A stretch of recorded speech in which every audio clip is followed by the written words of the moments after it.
நம்ம எல்லாரும் கண்களை மூடி முழங்கால் படியிட முடிந்தவர்கள் முழங்கால் படியிட்டு தேவாதி தேவனை நோக்கி நாம் பார்ப்போம். ஒரு புதிய மாதத்தை காணும்படியாய் கர்த்தர் உதவி செய்திருக்கிறார். எத்தனையோ நபர்கள் கடந்த ஆண்டில் இந்த உலகத்தை விட்டு கடந்து போய்விட்டார்கள். வானத்தையும் பூமியும் படைத்த சர்வ வல்லமையுள்ள தேவன் நம்மோடு கூட இருந்தபடினால், நாம் நல்லவர்கள் என்பதனால் அல்ல, நம்மேல் வைத்த இரக்கத்தினாலும் கிருபையினாலும், நம்மை கொண்டு அவர் செய்ய வேண்டிய வேலை இன்னும் பாக்கி இருக்கிறபடினாலும் நம்மை பாதுகாத்து நம்மை வழிநடத்தி வருகிறார். ஆண்டவருடைய சமூகத்தில் நம்மை தாழ்த்தி, ஆண்டவரே என்னை தாழ்த்தி உம்முடைய சமூகத்தில் ஒப்பு கொடுக்கிறேன். இந்த ஆராதனைக்கு தடையாக எந்த விதத்திலும் நான் ஆளாகி விடாதபடி ஒரு விசை கூட என்னை பரிசுத்தப்படுத்தும் என்று கேட்போமா? வழக்கமாய் இப்படி ஜெபிக்கிறபடினால் ஒரு வழக்கமான ஜெபமாய் மாறிவிடாமல், தேவனோடு உங்களுடைய ஆவி ஒன்றாய் இணைந்து உங்களை தாழ்த்தி, ஆண்டவர் உணர்த்துகிற தவறுகள், குற்றங்கள், குறைகள் இருக்குமானால் அவைகளை அறிக்கை செய்து, ஆண்டவரே உம்முடைய ஐக்கியத்தில் நான் வலுப்பெற விரும்புகிறேன். நீர் எல்லாரோடு இணையும் பொழுது நான் அந்நியனை போல இருந்து விடக்கூடாதப்பா. என்னை ஒரு விசை கூட கழுவி பரிசுத்தப்படுத்தும், நம்முடைய இரத்தத்தால் கழுவி பரிசுத்தப்படுத்தும் என்று கேட்போம். நமக்கு பாவமில்லை என்போமானால் நம்மை நாமே வஞ்சிக்கிறவர்களாக இருப்போம். நம்முடைய பாவங்களை அறிக்கையிட்டால், பாவங்களை மன்னித்து எல்லா அநியாயத்தை நீக்கி நம்மை சுத்திகரிப்பதற்கு அவர் உண்மையும் நீதியும் உள்ளவராயிருக்கிறார். ஒரு கட்டடத்துக்குள் வந்திருக்கிறோம் என்கிற உணர்வையும் மாறி நான் தேவனுடைய பாதத்துக்கு வந்திருக்கிறேன். என்மேல் அன்பு கூர்ந்து எனக்காய் தம்மை தாமே ஒப்பு கொடுத்த இயேசுவின் சன்னிதானத்துக்கு வந்திருக்கிறேன். இன்னும் கூட நெருங்கி வர விரும்புகிறேன்ப்பா. இன்னும் கூட உங்கள் பக்கத்தில் வர விரும்புகிறேன். இன்னும் நெருங்க விரும்புகிறேன். என்னை கழுவுங்கன்னு கேளுங்க. ஆண்டவர் உங்களை கழுவி பரிசுத்தப்படுத்துவா. உங்களை குற்றப்படுத்தி புறக்கணிக்கிற தெய்வம் அல்ல, உணர்த்துவித்து சேர்த்து கொள்ளுகிற தெய்வம். ஓ காட், ஹalleluya. என்னை ஒப்பு கொடுக்கிறேன். அந்த ஆராதனைக்கு நான் தடையாயிராதபடி ஆண்டவர் என்னுடைய குறைகளை எல்லாம் மன்னித்து பரிசுத்தப்படுத்துவீராக. தேங்க்யூ ஜீசஸ், ஹalleluya. அப்படியே ஆண்டவருடைய சமூகத்தில் தேவனை நேசித்து அவரை ஆராதிக்க தொடங்குவோமா? பரிசுத்த ஆவியானவருடைய உதவியோடு கூட, பரிசுத்த ஆவியானுடைய உதவியோடு நல்ல சத்தத்தை உயர்த்தி இந்த காலவேளையில் முழு பலத்தோடு ஆண்டவரை ஆராதிப்போம். ஆவியோடு, உண்மையோடு, முழு ஆத்மாவோடு, முழு பலத்தோடு. ஆமென், ஹல்லேலூயா. முழு இருதயத்தோடு உங்களை துதிக்கிறோம்ப்பா. எங்களுக்கு பாராட்டின எல்லா கிருபைகளுக்காக ஸ்தோத்திரம். எங்களுக்கு செய்த எல்லா நன்மைகளுக்காக உமக்கு நன்றி ஆண்டவரே. உம்முடைய கண்கள் எங்களை கண்டது, உம்முடைய இருதயம் எங்களை நினைத்தது, எங்கள் மேல் இரக்கம் பாராட்டினீர். உம்முடைய கரங்கள் எங்களை பலப்படுத்தினது, எங்களை தைரியப்படுத்தினீர், எங்களை பலப்படுத்தினீர், எங்களை சுகப்படுத்தினீர். ஹல்லேலூயா. நன்றி ஆண்டவரே, நன்றி அப்பா. சர்வ மகத்துவமுள்ள தெய்வத்தை நாங்கள் ஆராதிக்கிறோம். வானாதி வானங்கள் கொள்ளாத தேவாதி தேவனே, நாங்கள் உம்மை துதிக்கிறோம் அப்பா. நீர் எத்தனை ஆச்சரியமான தெய்வம், எத்தனை மகத்துவமான தெய்வம். உம்மை போல யாருண்டப்பா, உம்மை போல யாருண்டு ஆண்டவரே. பரிசுத்தத்தில் மகத்துவம் உள்ளவர், துதிகளில் பயப்படத்தக்கவர், அற்புதங்களை செய்கிறவர், உமக்கு ஒப்பானவர் யார் ஆண்டவரே? ஹல்லேலூயா. தேவனை நேசித்து உங்களை ஆராதிக்கிறோம்ப்பா ஆண்டவரே. உமக்கு ஸ்தோத்திரம். ஹல்லேலூயா, ஹல்லேலூயா, ஹல்லேலூயா, ஹல்லேலூயா, ஹல்லேலூயா. ஓசையிடுகிற வெண்கலம் போல அல்லப்பா, நேசத்தோடு அர்த்தத்தோடு உங்களை ஆராதிக்கிறோம். ஹல்லேலூயா. நம்முடைய மகத்துவங்களை நாங்கள் யோசித்து பார்க்கிறோம், நம்முடைய மகிமையை நாங்கள் யோசித்து பார்க்கிறோம். ஒருவரும் சேரக்கூடாத ஒளியில வாசம் பண்ணுகிற எங்கள் மகத்துவமான தெய்வமே, உம்மை துதிக்கிறோம் ஐயா. நீர் பரிசுத்தத்தில் மகத்துவம் உள்ளவர், துதிகளிலே பயப்படத்தக்கவர், அற்புதங்களை செய்கிற தெய்வம், கைவிடாமல் எங்களை காக்கிற தெய்வம் அல்லவா, வழி நடத்துகிற தெய்வம் அல்லவா. ஹல்லேலூயா, ஹல்லேலூயா, ஹல்லேலூயா. ஓ ஹல்லேலூயா. நாங்கள் அனாதைகள் அல்ல, எங்களுக்கு ஒரு தேவன் உண்டு. அல்லேலூயா. எங்களை விசாரிக்கிறவரே உம்மை துதிக்கிறோம். எங்களுக்காய் திட்டமிடுகிறவரே நாங்கள் உம்மை துதிக்கிறோம் ஐயா. அல்லேலூயா, ஹல்லேலூயா, ஹல்லேலூயா. நன்றி ஆண்டவரே, நன்றி ஆண்டவரே. இருளிலே நடந்தாலும் ஆண்டவரே ஸ்தோத்திரம், மரண இருளின் பள்ளத்தாக்கில் நடந்தாலும் பொல்லாப்புக்கு பயப்படாதபடி எங்களோடு கூட இருந்து கோலினாலும் தடினாலும் எங்களை தேற்றுகிறீரே, நன்றியோடு நாங்கள் உம்மை துதிக்கிறோம், ஸ்தோத்தரிக்கிறோம், ஸ்தோத்தரிக்கிறோம் அப்பா. உன்னதமானவரே உமக்கு நன்றி, நன்றி, நன்றி, நன்றி. அல்லேலூயா. வானாதி வானங்கள் கொள்ளாத தேவாதி தேவன் மத்தியிலே அசைவாடி கொண்டிருக்கிறார். 2 பேர் 3 பேர் அவருடைய நாமத்தினாலே கூடும்போது வருகிற தேவன். அல்லேலூயா. ஆண்டவரே, நாங்கள் உள்ளத்தின் ஆழத்திலிருந்து பரவசத்தோடு பக்தியோடு தெய்வ பயத்தோடு நாங்கள் உம்மை ஆராதிக்கிறோம். எங்கள் மத்தியிலே நீர் உலாவுகிறீர் ஐயா. ஹல்லேலூயா. உம்முடைய பிள்ளைகள் ஒவ்வொருவருடைய துதிகளையும் ஆண்டவரே ஸ்தோத்திரம், ஸ்தோத்திரம், நீர் அங்கீகரித்து கொண்டிருக்கிறதற்காக நன்றி செலுத்துகிறோம். ஹல்லேலூயா. சுகந்த வாசனையாய் நுகர்ந்து கொண்டிருக்கிறதற்காக நாங்கள் நன்றி செலுத்துகிறோம் ஆண்டவரே. ஹல்லேலூயா, ஹல்லேலூயா, ஹல்லேலூயா. நீர் நல்லவர் ஐயா, நீர் சர்வ வல்லவர் ஆண்டவரே, அன்பு நிறைந்தவர் ஆண்டவரே. ஹல்லேலூயா, ஹல்லேலூயா. Thank you Jesus. Hallelujah. நன்றி ஆண்டவரே, நன்றி ஆண்டவரே, நன்றி ஆண்டவரே, நன்றி ஆண்டவரே. நன்றி நிறைந்த உள்ளத்தோடு நாங்கள் உம்மை துதிக்கிறோம். ஆண்டவரை பார்த்து சொல்லுவோமா, எனக்கு நீர் வேண்டும் ஆண்டவரே, நீர் என்னுடைய நேசர் ஆண்டவரே, நீர் என்னுடைய நேசர் ஆண்டவரே. ஹல்லேலூயா, ஹல்லேலூயா. நீர் என்னுடைய நேசர், நீர் என்னுடைய புகலிடம் ஆண்டவரே, நீர் என்னுடைய அடைக்கலம், என் புகலிடம் நீர்தான் ஐயா. ஹல்லேலூயா. Thank you Lord. எனக்கொரு நேசருண்டு, அவர்தான் இயேசு ராஜா. எனக்கொரு புகலிடமுண்டு, அவர்தான் இயேசு ராஜா. எனக்கொரு நேசருண்டு, அவர்தான் இயேசு ராஜா. எனக்கொரு புகலிடமுண்டு,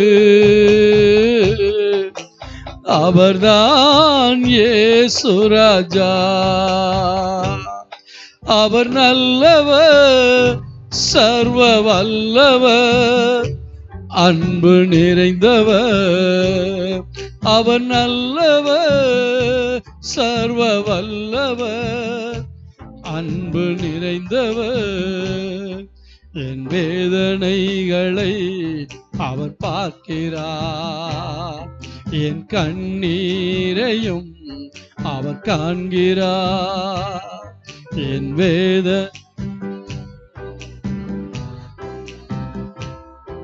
என் கண்ணீரையும் அவர் காண்கிறார். ஏற்ற நேரத்தில் பதிலை தருகிறார், ஏற்ற நேரத்தில் பதிலை தருகிறார், பதிலை தருகிறார். அவர் நல்லவர், சர்வ வல்லவர், அன்பு நிறைந்தவர். எல்லாம் சேர்ந்து, அவர் நல்லவர், சர்வ வல்லவர், அன்பு நிறைந்தவர். எனக்கு ஒரு நேசருண்டு, எனக்கு ஒரு நேசருண்டு, அவர்தான் இயேசு ராஜா. எனக்கு ஒரு புகலிடமுண்டு, அவர்தான் இயேசு ராஜா. அவர் செட்டையின் நிழலில் ஆறுதலே, அவர் செட்டையின் மறைவில் ஆரோக்கியமே. அவர் செட்டையின் நிழலில் ஆறுதல், அவர் செட்டையின் மறைவில் ஆரோக்கியமே. ஏற்ற நேரத்தில் சுகத்தை தருகி. சேர்ந்து சொல்லுவோம், அல்லேலூயா. சுகத்தை தருகிறார். அவர் நல்லவர், சர்வ வல்லவர், அன்பு நிறைந்தவர். அவர் நல்லவர், சர்வ வல்லவர், அன்பு நிறைந்தவர். எனக்கொரு நேசருண்டு, அவர்தான் இயேசு ராஜா. எனக்கொரு புகலிடமுண்டு, அவர்தான் இயேசு ராஜா. அவர் இடது கை என் தலையின் கீழிருக்கும், அவர் வலது கரத்தினார் என்னை அணைத்து, ஒரு குழந்தையை தாய் அணைத்துக் கொள்வது போல என் தலையின் கீழிருக்கும், அவர் வலது கரத்தினார் என்னை அணைத்துக் கொள்கிறார். ஏற்ற நேரத்தில் ஆறுதல் செய்கிறாமே, ஏற்ற நேரத்தில் ஆறுதல் தருகிறார், ஆறுதல் தருகிறார். அவர் நல்லவர், சர்வ வல்லவர், அன்பு நிறைந்தவர். அவர் நல்லவர், சர்வ வல்லவர், அன்பு நிறைந்தவர். எல்லா கரங்களை அசைத்து எனக்கொரு நேசருண்டு. அல்லேலூயா. ஆமென். Thank you Lord. எனக்கொரு புகலிடம் உண்டு, அவர்தான் இயேசு ராஜா. என் அலைச்சல்களை அவர் பார்க்கிறார், என் கண்ணீரை கணக்கிலே வைத்துக் கொள்கிறார். என் அலைச்சல்களை அவர் பார்க்கிறார், என் கண்ணீரை கணக்கிலே வைத்துக் கொள்கிறார். ஏற்ற நேரத்தில் உதவி செய்கிறார், ஏற்ற நேரத்தில் உதவி செய்கிறார், உதவி செய்கிறார். அவர் நல்லவர், சர்வ வல்லவர், அன்பு நிறைந்தவர். அவர் நல்லவர், சர்வ வல்லவர், அன்பு நிறைந்தவர். எனக்கொரு நேசருண்டு, அவர்தான் இயேசு ராஜா. எனக்கொரு புகலிடமுண்டு, அவர்தான் இயேசு ராஜா. சங்கீதக்காரனாகிய தாவீது ஆண்டவரை பார்த்து சொல்லுகிறான், என் அலைச்சல்களை எல்லாம் நீர் அறிந்திருக்கிறேன் ஆண்டவரே. யோசித்து பாருங்கள், சவுலுக்கு பயந்து அவன் ஓடிக்கொண்டிருக்கும் பொழுது அலைந்து கொண்டே இருக்கிறான். எங்கு போவதென்று தெரியாமல் ஆகார் வனாந்திரத்தில் அலைந்து திரிந்து கொண்டிருக்கிறார். தன் சகோதரர்களை தேடி போன யோசிப்பு வனாந்திரத்தில் அலைந்து திரிந்தார். உங்களுடைய வாழ்க்கையில, எங்களுடைய வாழ்க்கையில இந்த அலைந்து திரிகிறதை எல்லாம் கர்த்தர் பார்த்து கொண்டிருக்கிறார்.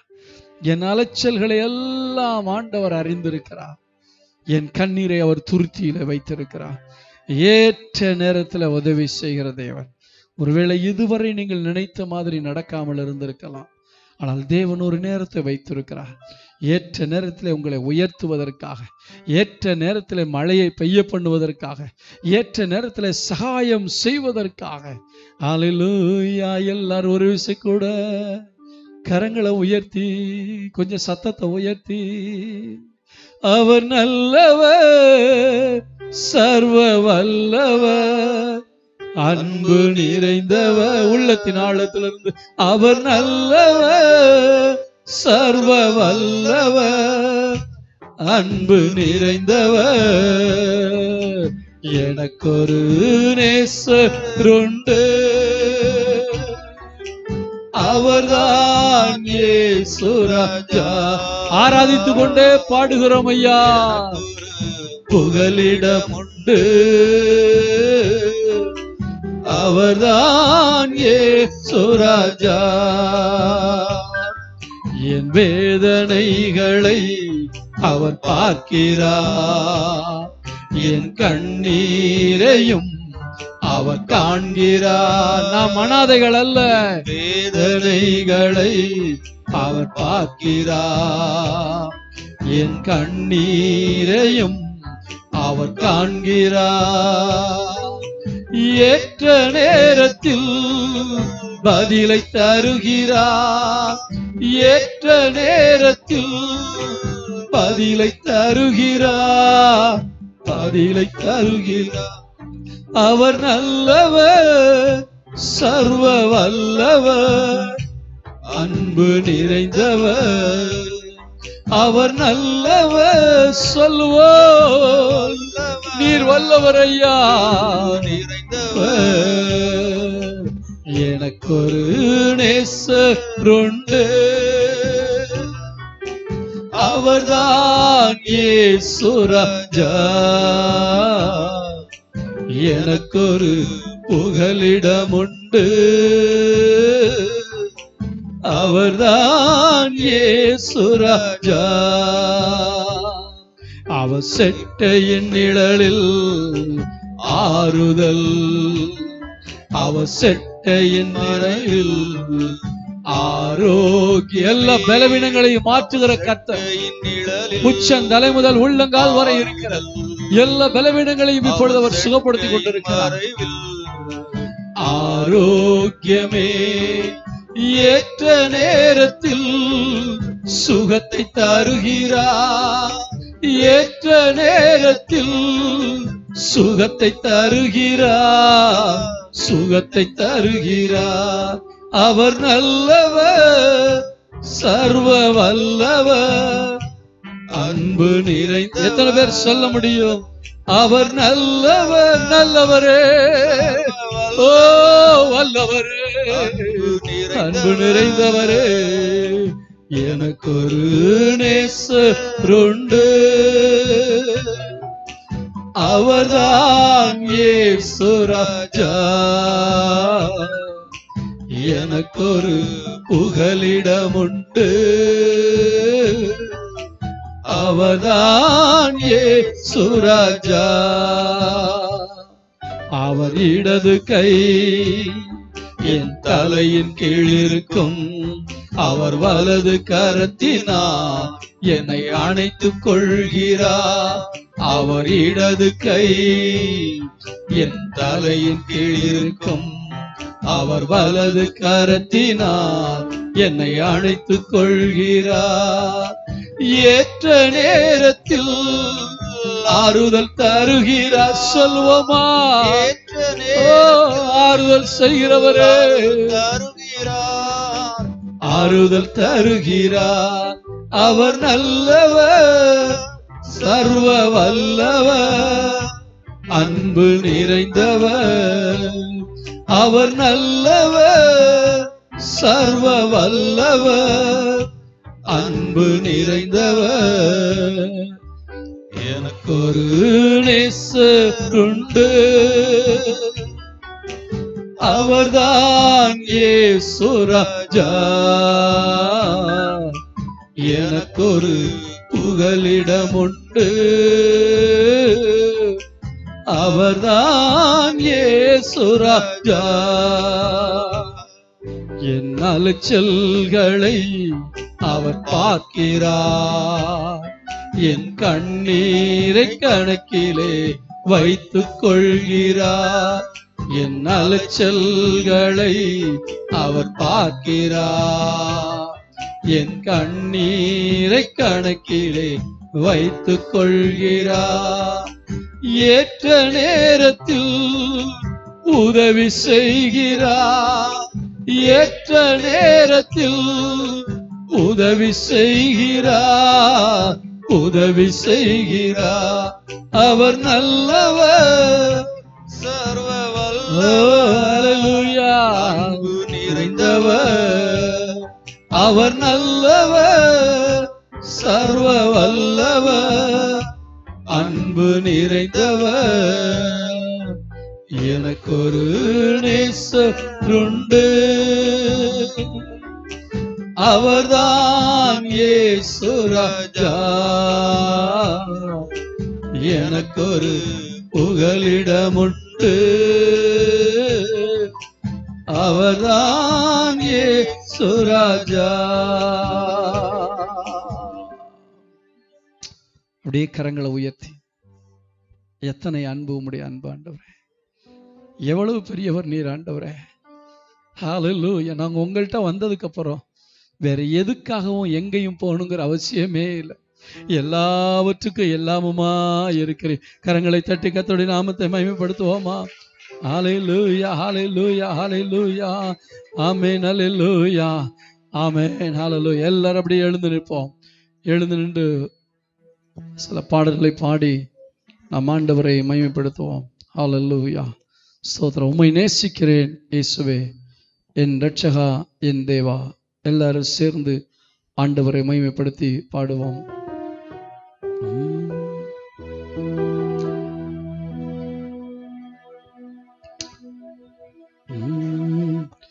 உம்மை நேசிக்கிறேன் இயேசுவே, என் இரட்சகா, என் தேவா. உம்மை நேசிக்கிறேன் இயேசுவே, என் இரட்சகா, என் தேவா. உம்மை ஆராதிப்பேன் போற்றுவேன் தேவா, உம்மை ஆராதிப்பேன் போற்றுவேன் தேவா. உம்மை ஆராதிப்பேன் போற்றுவேன் தேவா, நீரே என்றும் என் வாழ்வில் தேவன். உம்மை ஆராதிப்பேன் போற்றுவேன் தேவா, நீரே என்றும் என் வாழ்வில். உம்மை நேசிக்கிறேன் இயேசுவே, உம்மை நேசிக்கிறேன் இயேசுவே. பாசத்தோடு பாடுவோம். இரட்சகா, என் தேவா, உம்மை நேசிக்கிறேன் இயேசுவே, என் இரட்சகா, என் தேவா. பலவீனம் வியாதி என்னை சூழும் போது பரிகாரி நீர் போதுமே.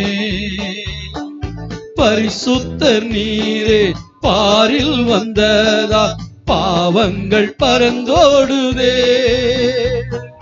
பலவீனம் வியாதி என்னை சூழும் போது பரிகாரி நீர் போதுமே. பரிசுத்தர் நீரே பாரில் வந்ததா பாவங்கள் பறந்தோடுதே.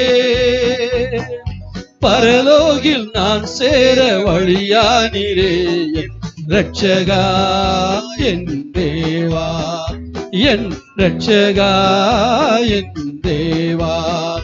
உம்மை ஆராதிப்பேன் போற்று. நல்ல உற்சவமா காலையில. உம்மை ஆராதிப்பேன் போற்றுவேன் தேவா, உம்மை ஆராதிப்பேன் போற்றுவேன் தேவா, நீரே என்றும் என் வாழ்வினில் தேவன். உம்மை ஆராதிப்பேன் போற்றுவேன் தேவா, நீரே என்றும் என் வாழ்வினில். உம்மை நேசிக்கிறேன் இயேசுவே, உம்மை நேசிக்கிறேன் இயேசுவே, என் இரட்சகா, என் தேவா. உம்மை நேசிக்கிறேன் இயேசுவே, என் இரட்சகா, என் தேவா. நிழல் தேடி அலைந்தேன், நிழலானீர் தேவா, நிதம் உம்மை நான் பாடுவேன். நிலையில்லா வாழ்வில் நீதானே என்னை நினைவில் கொள்ளும் நாதனே. நிழல் தேடி அலைந்தேன், நிழலானீர் தேவா, நிதம் உம்மை நான் பாடுவேன். நிலையில்லா வாழ்வில் நீதானே என்னை நினைவில் கொள்ளும் நாதனே. நீரின்றி யாருண்டு நான் பாடி மகிழ, என் இரட்சகா, என் தேவா, என் இரட்சகா. உம்மை ஆராதிப்பேன் போற்றுவேன் தேவா, உம்மை ஆராதிப்பேன் போற்றுவேன் தேவா. உம்மை ஆராதிப்பேன் போற்றுவேன் தேவா, நீரே என்றும் என் வாழ்வினில் தேவன். உம்மை ஆராதிப்பேன் போற்றுவேன் தேவா, நீரே என்றும் என் வாழ்வினில் தேவன். உம்மை நேசிக்கிறேன் இயேசுவே, என் ரட்சகா என் தேவா. உம்மை நேசிக்கிறேன் இயேசுவே, என் ரட்சகா என் தேவா. கரங்களை தட்டி கர்த்தருடைய நாமத்தை மகிமைப்படுத்துவோம். அல்லேலூயா. நிழலை தேடி அலைஞ்சவங்க, வாழ்க்கையில நிம்மதி இல்லை, சமாதானம் இல்லை, உபத்திரவம், போராட்டம், பல பிரச்சனை, நிழலை தேடணும். ஆனா இயேசுதான் நமக்கு நிழலா இருந்தார். பெருவெள்ளத்துக்கு தப்பும் புகலிடமோ, வெயிலுக்கு ஒதுக்கும் நிழலுமாய் அவர் இருக்கிறார். ஆமென். நிழலை எதுக்கு தேடுவோம்? ரொம்ப டயர்ட் ஆயிட்டா, இதுக்கு மேல என்னால ஒரு அடி கூட எடுத்து வைக்க முடியாது அப்படின்னு ரொம்ப சோர்ந்து போகும் பொழுது சூரச் செடிக்கு கீழே போய் நிழல்ல போய் அந்த எலியா படுத்தார். ஒருவேளை இந்த கால வேளையில நீங்களும் அந்த நிழலை தேடிக்கிட்டு இருக்கலாம். இயேசுவை தவிர நமக்கு நிழல் யாருமே கிடையாது. அந்த சரணத்தை எல்லாரும் சேர்ந்து பாடுவோமா? நிழல் தேடி அலைந்தேன், நிழலா நீ தேவா, நிதம் உம்மை நான் பாடுவே. நிலையில்லா வாழ்வில் நீதானே என்னை நினைவில் கொள்ளும் நாதனே. நிழல் தேடி அலைந்தேன், நிழலா நீ தேவா, நிதம் உம்மை நான் பாடுவே. நிலையில்லா வாழ்வில் நீதானே என்னை நினைவில் கொள்ளும் நாதனே. நீரன்றி யாருண்டு நான் பாடி மகிழ, என் ரட்சகா என் தேவா, என் ரட்சகா என் தேவா. உம்மை ஆராதிப்பேன் போற்றுவேன் தேவா, உம்மை ஆராதிப்பேன் போற்றுவேன் தேவா. உம்மை ஆராதிப்பேன் போற்றுவேன் தேவா, நீரே என்றும் என் வாழ்வினில் தேவன். உம்மை ஆராதிப்பேன் போற்றுவேன் தேவா, நீரே என்றும் என் வாழ்வினில் தேவன். உம்மை நேசிக்கிறேன் இயேசுவே, என் ரட்சகா என் தேவா. உம்மை நேசிக்கிறேன் இயேசுவே, என் ரட்சகா என் தேவா. ஆமென். அல்லேலூயா. மீண்டுமாக முதல் சிறந்த பாடம். பலவீனம் வியாதி என்னை சூழும் போது பரிகாரி இஸ்ரவேல் ஜனங்களை எகிப்திலிருந்து வெளியே கொண்டு. அதுக்கு முன்னாடி எகிப்தியர்களுக்கு பயங்கரமான வாத கொள்ளை நோய் எல்லாத்தையும் கொடுக்கிறார். ஆனா வெளியே கொண்டு வரும்போது சொல்றாரு, நீ பார்த்தேல இந்த வியாதியில ஒன்னை உனக்கு வர பண்ண மாட்டேன். ஏன் தெரியுமா? நான் உன் பரிகாரியாகிய கர்த்தர். எத்தனை பேர் விசுவாசிக்கிறீங்க? COVID-19 வரலாம், எத்தனையோ காரியங்கள் வரலாம், சில நேரத்தில் பாசிட்டிவ்னு கூட வரலாம். ஆனா பரிகாரி நம்முடைய ஆண்டவராகிய இயேசு. அல்லேலூயா. வாரி சுருட்டிட்டு போகுது. இன்னும் பார்த்தீங்கன்னா கேட் கியூ அப்படின்னு சொல்லி ஒரு வைரஸ் வந்திருக்கான் இப்ப புதுசா சைனால. அது எத்தனை பேரை வாரி சுருட்டிட்டு போக தெரியாது. இதை விட பயங்கரமா இருக்குமா சொல்றாங்க. கேட்டீங்களா? எத்தனை காரியங்கள் வந்தாலும் ஆண்டவருடைய வருகைக்கு அடையாளம், நான் அவருடைய செட்டையின் நிழலில் இருக்கிறேன். அல்லேலூயா. அவருடைய செட்டையின் நிழலில் என்ன இருக்கு? ஆரோக்கியம் இருக்கிறது. முதல் சரணத்தை சேர்ந்து பாடுவோமா? பலவீனம் வியாதி என்னை சூழும் போது பரிகாரி நீ போதுமே. பரிசுத்தர் நீரே பாரில் வந்ததா பாவங்கள் பறந்தோடுதே. பலவீனம் வியாதி என்னை சூழும் போது பரிகாரி நீ போதுமே. பரிசுத்தர் நீரே பாரில் வந்ததா பாவங்கள் பறந்தோடுதே. பரலோகில் நான் சேர வழியானீரே என் ரட்சகா என் தேவா. என் ரட்சகா என் தேவா, உம்மை ஆராதிப்பேன் போற்றுவேன் தேவா, உம்மை ஆராதிப்பேன் போற்றுவேன் தேவா, உம்மை ஆராதிப்பேன் போற்றுவேன் தேவா, நீரே என்றும் என் வாழ்வினில் தேவன், உம்மை ஆராதிப்பேன் போற்றுவேன் தேவா, நீரே என்றும் என் வாழ்வினில். இன்னொரு விஷயம் சொல்லுவோம், உம்மை ஆராதிப்பேன், உம்மை ஆராதிப்பேன் போற்றுவேன் தேவா, நீரே என்றும் என் வாழ்வினில் தேவன், உம்மை ஆராதிப்பேன் போற்றுவேன் தேவா, நீரே என்றும் என் வாழ்வினில் தேவன், உம்மை நேசிக்கிறேன் இயேசுவே என் ரட்சகா என் தேவா, உம்மை நேசிக்கிறேன் இயேசுவே என் ரட்சகா என் தேவா. அப்படியே கரங்களை உயர்த்தி, என் ரட்சகரே, என் புகலிடமே, என் அடைக்கலமே, என் கேடகமே, என் கோட்டையே, நான் நம்பின அடைக்கலமே, என் துருகமே, ரிமஹந்தரா ரபலபரபா ஷதரகதரா ரிமிலாரதி அந்தரபே நம சந்தரதரா மேஹதனியாதரபா. சுகந்த வாசனையை அப்பா நுகர்ந்து கொண்டிருக்கிறார், சுகந்த வாசனையை அப்பா நம்முடைய துதிகளை நுகர்ந்து கொண்டிருக்கிறார்.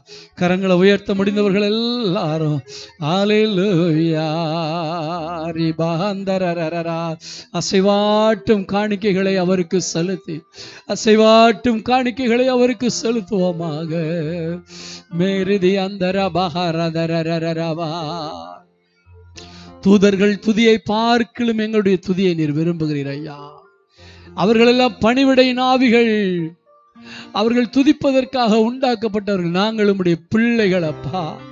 அந்த தூதர்களுக்கு இல்லாத ஸ்லாக்கியத்தை எங்களுக்கு கொடுத்திருக்கீங்களே, நாங்க உங்க பிள்ளைங்கப்பா. நன்றி நன்றி நன்றி. ஆமென். அப்படியே பரிசுத்த ஆவியானவரோடு இணைந்து அவரை போற்றி அவரை பாடி மகிமைப்படுத்துவோம். ஆவியான எங்கள் அன்பு தெய்வமே, அடியோரை ஆட்கொண்டு நடத்துமே.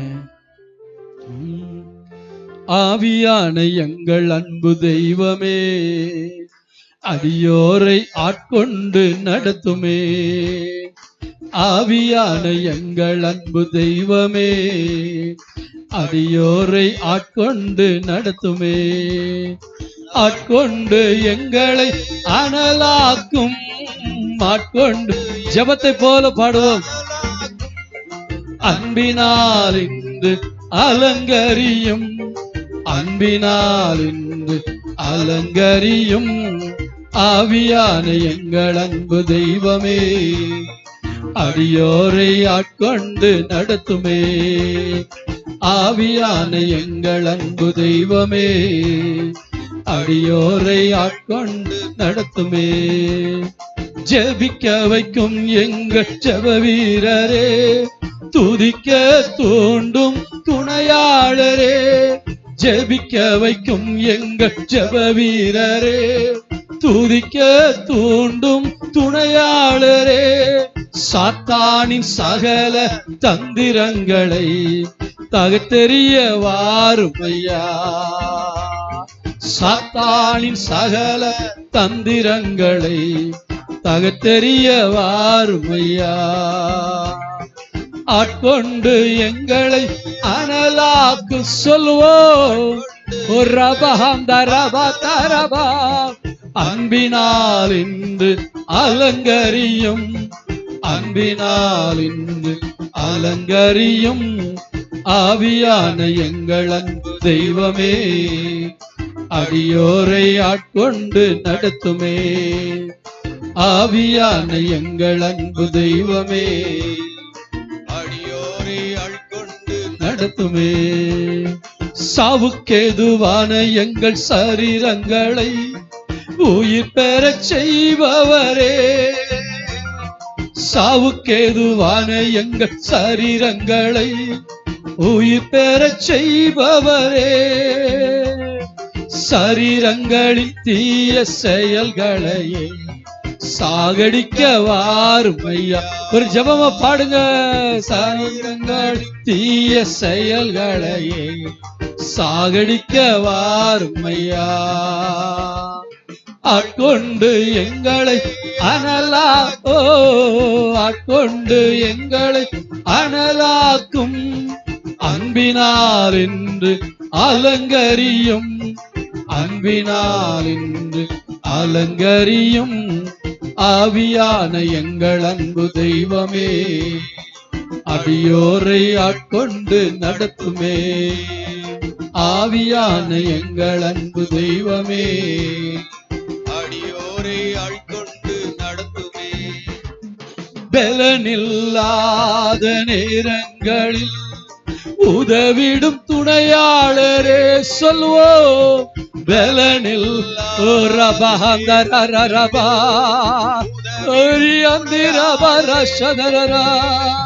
சொல்லொன்னா பெருமூச்சோடு ஜெபித்திட வாரும் ஐயா. ஐயா சொல்லொன்னா பெருமூச்சோடு ஜெபித்திட வாரும் ஐயா. ஆட்கொண்டு எங்களை அனலாக்கும் அப்பா, ஆட்கொண்டு எங்களை அனலாக்கும் அன்பினால் என்று அலங்கரியும், அன்பினால் என்று அலங்கரியும் ஆவியான எங்கள் அன்பு தெய்வமே. தெய்வமே அடியோரை ஆட்கொண்டு நடத்துமே, நடத்துமே ஆவியான எங்கள் அன்பு தெய்வமே. அடியோரை ஆட்கொண்டு நடத்துமே. மனதை புதிதாக்கும் மன்னவனே மறுரூபமாக்கும் ஐயா. மனதை புதிதாக்கும் மன்னவனே மறுரூபமாக்கும் ஐயா. ராஜாவின் இரண்டாம் வருகைக்காக என்னாலும் ஏங்க செய்யும் இயேசு. ராஜாவின் இரண்டாம் வருகைக்காக என்னாலும் ஏங்க செய்யும். ஆட்கொண்டு எங்களை அனலாக்குங்கப்பா. சொர்ந்து போன வாழ்க்கை அல்ல, குளிர்ந்து போன வாழ்க்கை அல்ல, அலங்கரியும் அன்பினால் அலங்கரியும் ஆவியான எங்கள் அன்பு தெய்வமே. தெய்வமே அடியோரை ஆட்கொண்டு நடத்துமே, நடத்துமே ஆவியான எங்கள் அன்பு தெய்வமே. ரபகரரா சந்தரதரரபா. தேவாதி தேவனி ஆழங்களை ஆராய்ந்து அறிபவரே, தேவாதி தேவனி ஆழங்களை ஆராய்ந்து அறிபவரே. அப்பாவின் திருச்சித்தம் வெளிப்படுத்தி எப்போதும் நடத்துமையா. அப்பாவின் திருச்சித்தம் வெளிப்படுத்தி எப்போதும் நடத்துமையா. ஆட்கொண்டு எங்களை அனலாக்கும் ஐயா. ஆட்கொண்டு எங்களை அனலாக்கும் அன்பினால் இன்று அலங்கரியும், அன்பினால் இன்று அலங்கரியும் ஆவியான எங்கள் அன்பு தெய்வமே. அடியோரை ஆட்கொண்டு நடத்துமே, ஆமென். ஆவியான எங்கள் அன்பு தெய்வமே. அடியோரை ஆட்கொண்டு நடத்துமே. நடத்துமே.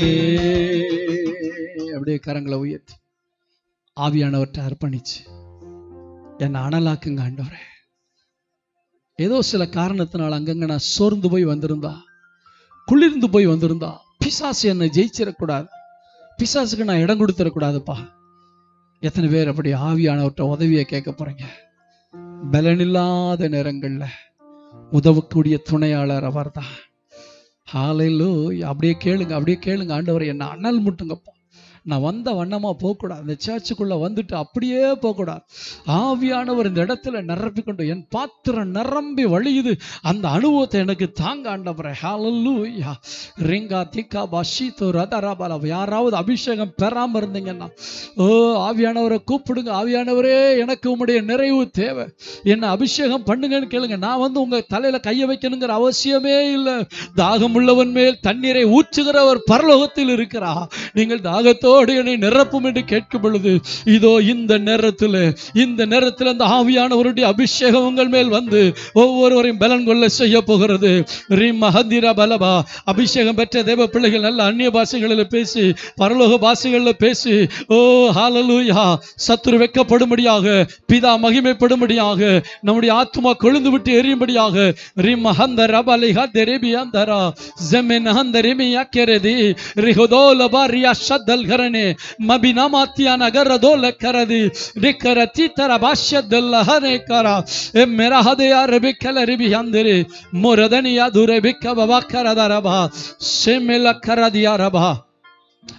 ஏற ஏற வலிக்கி விட்டுக்கிட்டே இருக்கேன். 4 படி ஏறினா 3 படி கீழே இறங்குறேனே. ஒரு ஸ்டெடியா என் வாழ்க்கை இருக்காதா? நீ தேவன்ட்டு அங்கலாய்த்ததுக்கு கர்த்தர் இப்ப பதில் சொல்றார். என்ன தெரியுமா? படிக்கட்டில் ஏறுறவங்க ரொம்ப உயரமா ஏறணும்னா கைப்பிடிக்கிறதுக்கு ஏதாவது வேணும். கைப்பிடிக்கிறதுக்கு அங்க கைப்பிடின்னு வச்சிருப்பாங்க படிக்கட்டுல. ஆனா நீ கைப்பிடியை பிடிக்காம உன் சுய பலத்துல நடக்க பார்க்கற. அதனாலதான் 4 படி ஏறினான் 3 படி கீழே வர்ற. இன்னைக்கு ஆவியானவரை பற்றிக்கொள். ஆவியானவர் ஆண்டவரே, உங்களை பிடிச்சுக்கிட்டு நான் மேல் நோக்கி ஏறிக்கிட்டே இருக்கணும். உன் ஜெபத்தை கேட்டு கர்த்தர் இங்கே பதில் கொடுக்கிறா. இதே வார்த்தையை சொன்னா எத்தனை நாளைக்கு தான் இப்படி விழுந்து விழுந்து எழுந்திருக்கிறது? கொஞ்ச நாள் நல்லா போய்கிட்டு இருக்கு, அதுக்கப்புறம் அப்படியே டவுன் ஆயிடுது. கர்த்தர் சொல்ல, இன்னைக்கு நான் உன்னை அனல் மூட்டி எழுப்ப விரும்புகிறேன். நல்ல கரங்களை தட்டி அந்நிய பாஷைகள்ல பேசி ராஜாதி ராஜாவை ஓரி பஹந்திர மஸ்ஸிம குத்தராக்கரா எப்பராசி மெலஹுரத்யாலபா அன்னை மராதேன மக்கரபா. ஆமென். பிதாவே, ரட்சகர் இயேசுவே, பரிசுத்த ஆவியானவராகிய திரியேக தேவனே, எல்லா கன மகிமையெல்லாம் உமக்கே செலுத்துகிறோம் இயேசுவின் நாமத்தில் பிதாவே. ஆமென். கர்த்தருடைய வார்த்தைக்குள்ளே நாம் கடந்து செல்லலாம். சங்கீதம் 37 அதிகாரம் 28 வசனத்தை வாசிப்போம். சங்கீதம் 37:28.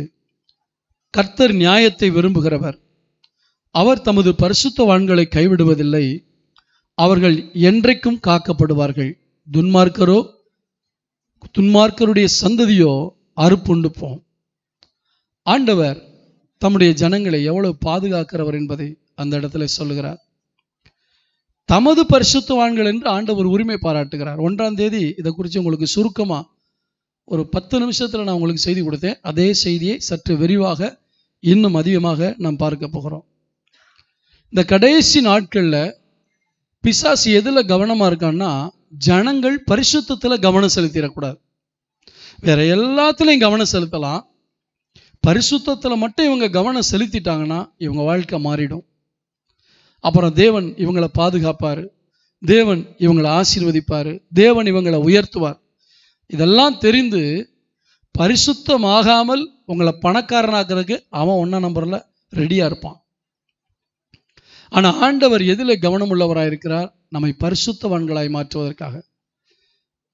இயேசு யாருக்காக உயிர் கொடுத்தார்? பாவிகளுக்காக. எதற்காக? பாவிகளை பரிசுத்தவான்களாய் மாற்றுவதற்காக. ஆண்டவருடைய கூட்டத்துக்கு கிறிஸ்தவர்கள் என்று பெயர் இருந்தாலும், விசுவாசிகள் என்று பெயர் இருந்தாலும், ஆண்டவர் எப்படி அழைக்க விரும்புகிறார் என்றால், என்னுடைய பரிசுத்தவான்கள் என்று. ஆமென் சொல்லுவோமா? அல்லேலூயா, ஸ்தோத்திரம். இன்றைக்கு பரிசுத்தத்தை குறித்து ஜனங்கள் அக்கறை இல்லாமல், இல்லாட்டால் அதை குறித்த வாஞ்சை இல்லாமல் இருப்பது காரணம், இந்த காலத்துக்கு இதெல்லாம் ஒத்து வராது. அதெல்லாம் வேதம் எழுதப்பட்ட காலத்தில் ஓகே. இன்னும் சிலர் என்ன தெரியுமா சொல்லுவாங்க? உங்கள் காலத்திலலாம் மொபைல் இருந்துச்சா, உங்கள் காலத்தில் இன்டர்நெட் இருந்துச்சா, உங்கள் காலத்துல எல்லாம் அது இருந்துச்சா இது இருந்துச்சா? எங்களுக்கு எவ்வளோ சோதனை வருது. அதாவது பிசாசு அன்னைக்கு இருந்த பிசாசு தான் இன்னைக்கு இருக்கான். இன்னைக்கு இது எவ்வளவு உங்களுக்கு சோதனை கொடுக்குதோ அது அன்றைக்கு அவ்வளவு சோதனை அவங்களுக்கு கொடுத்தது. இதில் எல்லாம் அவங்க வெற்றி பெறுவதற்கு காரணம் தேவனை சார்ந்து கொண்டதுனால. பிசாசு மாறலை, பாவமும் மாறலை. பாவம் செய்யக்கூடிய வாய்ப்புகள் மாறிக்கொண்டே இருக்கிறது, அதிகமாகிக் கொண்டே இருக்கிறது. அதனால என்ன சொல்றோம், அன்னைக்கு எழுதப்பட்ட புத்தகம் இந்த காலத்துக்கு என்ன செய்யாது, ஒத்து வராது. இந்த காலத்தில் யாராவது பரிசுத்தமாக இருக்க முடியுமா? அதாவது நல்ல தகப்பன் தன் பிள்ளையால் செய்ய முடியாத ஒன்றை சொல்லவே மாட்டான். எத்தனை பேர் ஆமான்னு ஒத்துக்கிறீங்க? நல்ல தகப்பன் தன் பிள்ளையால் செய்ய முடியாத ஒரு காரியத்தை சொல்லவே மாட்டான். நம்முடைய ஆண்டவர் நல்ல தகப்பனாக இருக்கிறார். நீங்க பரிசுத்தமா வாழுங்கன்னு சொன்னா நம்மளால முடியாததை அவர் சொல்லவே மாட்டார். நம்மளால முடியும்னு அவருக்கு தெரியும். ஆனால் பிசாசு தான் சொல்றான், உன்னால முடியாது, உன்னால முடியாது, உனக்கு அங்கே பிரச்சனை இருக்குது, இங்கே பிரச்சனை இருக்குது, வேலை செய்கிற இடத்துல பிரச்சனை இருக்குது, அந்த டென்ஷன் இந்த டென்ஷன், உன்னாலெல்லாம் பரிசுத்தமாக வாழ அதுக்கெல்லாம் வரம் வேணும்ப்பா. என்ன வேணுமா? பரிசுத்தமாக வாடுறதுக்கு வரம் வேணும், கிருபை வரம். யாரும் தங்களுடைய சுய பலத்தில் பரிசுத்தமாக வாழவே முடியாது.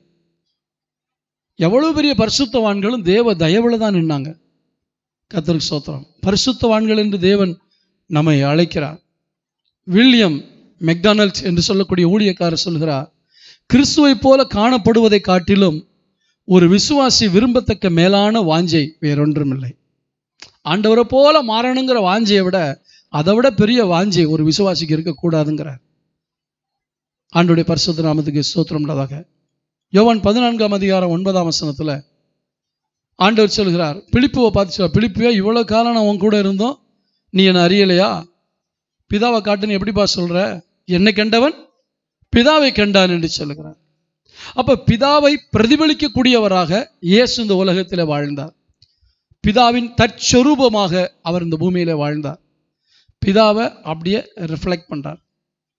இப்ப ஆண்டவர் நம்மை அழைத்ததற்கு காரணம் குமாரனை ரிஃப்ளெக்ட் பண்றதுக்காக. ஆமென் சொல்லுவோமா? குமாரனுடைய சாயலை அடைவதற்காக ஆண்டவர் நம்மை அழைத்திருக்கிறார். ரோமர் 8:29 திருப்பிக் கொள்ளுங்க.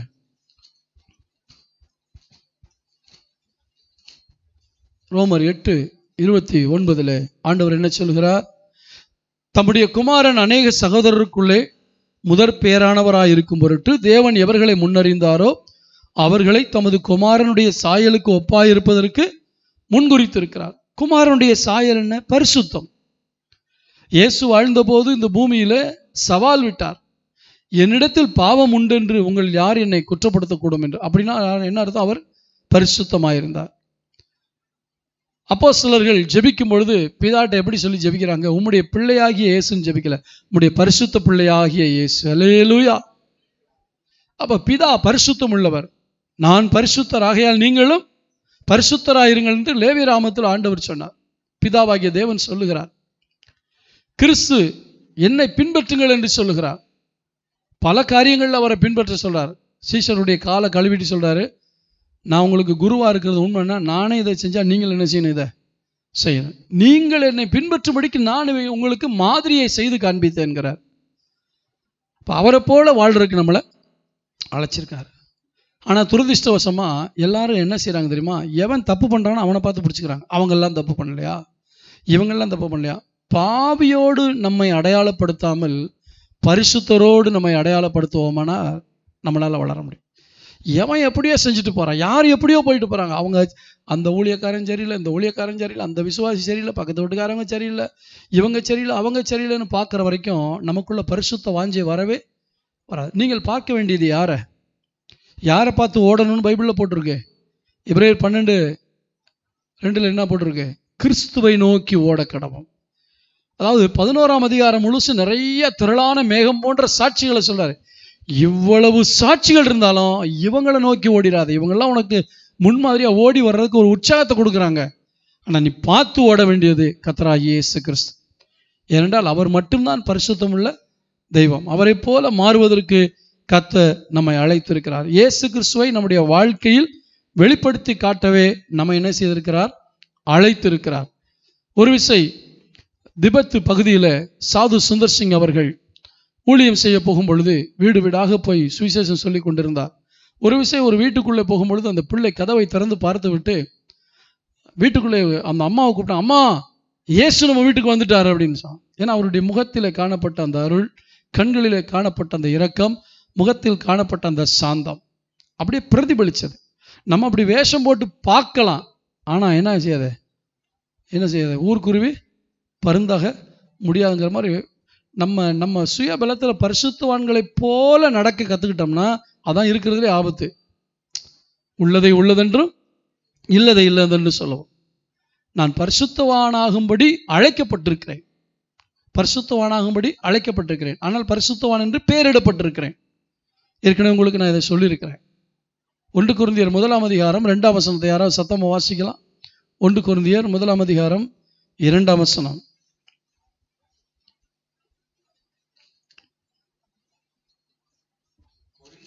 கொரிந்துவிலே கிறிஸ்து இயேசுவுக்குள் பரிசுத்தமாக்கப்பட்டவர்களாயும் பரிசுத்தவான்களாகும்படி அழைக்கப்பட்டவர்களாயும் இருக்கிற தேவனுடைய சபைக்கும் தங்களுக்கும் ஆண்டவராயிருக்கிற நம்முடைய கர்த்தராகிய இயேசு கிறிஸ்துவின் நாமத்தை எங்கும் தொழுது கொள்ளுகிற அனைவருக்கும் எழுதுகிறதாகும்.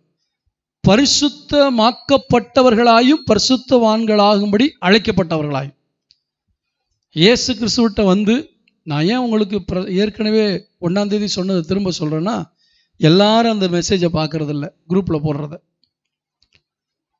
இயேசுவை நம்பி வந்து இயேசு என்னுடைய பாவத்துக்காக மரித்தார், நான் ஒரு பாவி, என்னுடைய பாவத்துக்காகத்தான் இயேசு மரித்தார் என்கிற அந்த உண்மையை அறிந்து அவரிடத்தில் போய் நம்முடைய பாவத்தை அறிக்கை செய்து அந்த பாவத்தை விட்டுவிட்டு என்னை கழுவி பரிசுத்தமாக்கும் ஆண்டவரே என்று சொன்ன உடனே, நம்முடைய பாவத்தை கழுவின உடனே நமக்கு ஒரு பட்டம் கொடுக்கிறார். என்ன தெரியுமா? இன்னிலிருந்து நீ பரிசுத்தவான். நீ தப்பு செய்யாதனால இல்லை, ஏற்கனவே செஞ்ச தப்பெல்லாம் மன்னிச்சுட்டு உன்னை புது மனுஷனா மாத்திட்டேன். நீ யாரு? பரிசுத்தவான். ஆனா இனி உன்னுடைய நடக்கையில எல்லாம் நீ யாரா காட்டணும்? உன்னை பரிசுத்தவானா காட்டணும். அதுக்கு தான் உன்னை அழைத்து இருக்கிறேன். இப்ப புரியுதா உங்களுக்கு? இயேசுவை நம்பின உடனே பரிசுத்தவான்கிற பட்டத்தை கொடுத்துறாரு. அந்த பரிசுத்தவான்களுக்குரிய லட்சணத்தில் வாழும்படியாக நம்மை அழைத்திருக்கிறார். அதற்கு தான் வேத வசனங்கள், அதற்கு தான் பரிசுத்தவான்களுடைய ஐக்கியங்கள், இதெல்லாம் நம்மை பரிசுத்தவான்களாகும்படி உருவாக்குவதற்காக.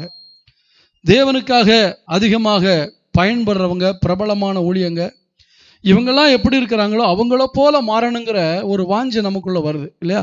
பிரபலமான ஊழியரை பார்த்துட்டா அவங்கள இமிட்டேட் பண்ணக்கூடிய அடுத்த ஒரு குரூப், ஒரு 10-15 பேர் எழும்புவாங்க. ஒரு பாட்டு பாடுற, ஒர்ஷிப் நடத்துகிற ஒருத்தர் எழும்பி பிரகாசிச்சார்னா அவரை போலவே மாறணும்னு ஆசைப்படுவாங்க. ஆனால் கிறிஸ்தவத்தில் இருக்கிற மிகப்பெரிய பிரச்சனையே அதுதான். யாரை மாதிரி மாற ஆண்டவர் நம்மளை அழைச்சிருக்காரு? இயேசுவை போல மாறும்படி அழைத்திருக்கிறார்.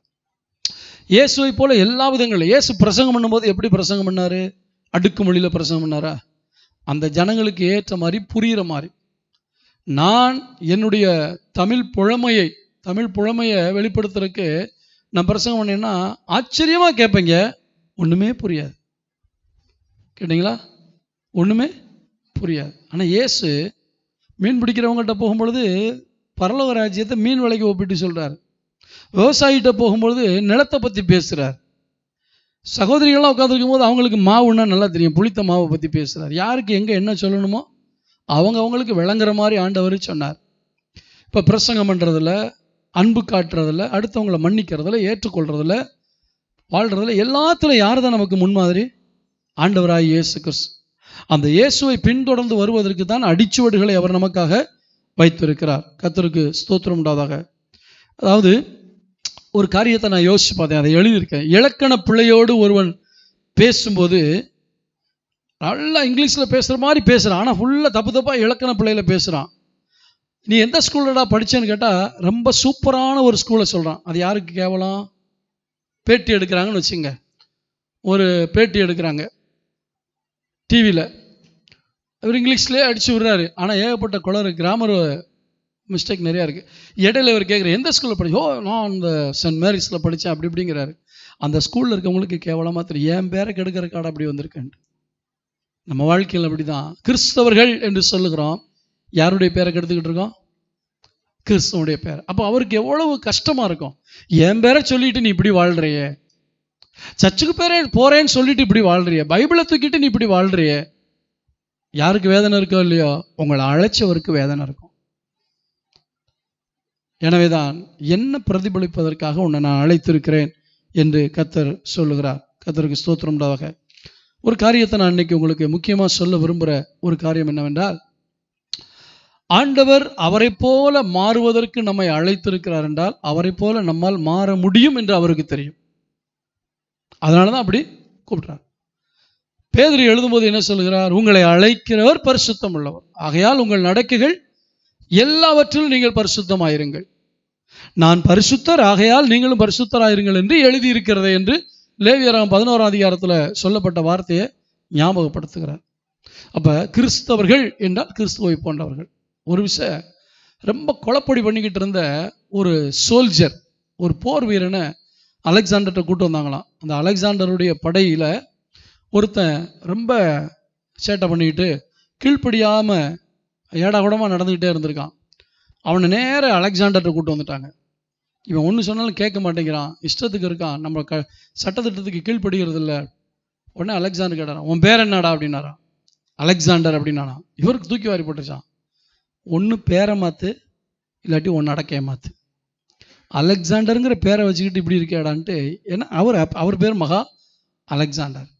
இன்னைக்கு ஆண்டவர் நம்மளை பார்த்து சொல்லுவார், கிறிஸ்தவனாக இருந்தா கிறிஸ்தவனாயிரு, வேற மாதிரி வாழ்ந்துட்டு நீ என்ன சொல்லாத, கிறிஸ்தவன்னு சொல்லாத. இது ஆண்டவர் நம்மளை மிரட்டுறதுக்காக சொல்லலை, பாசத்தில் தான் சொல்கிறார்.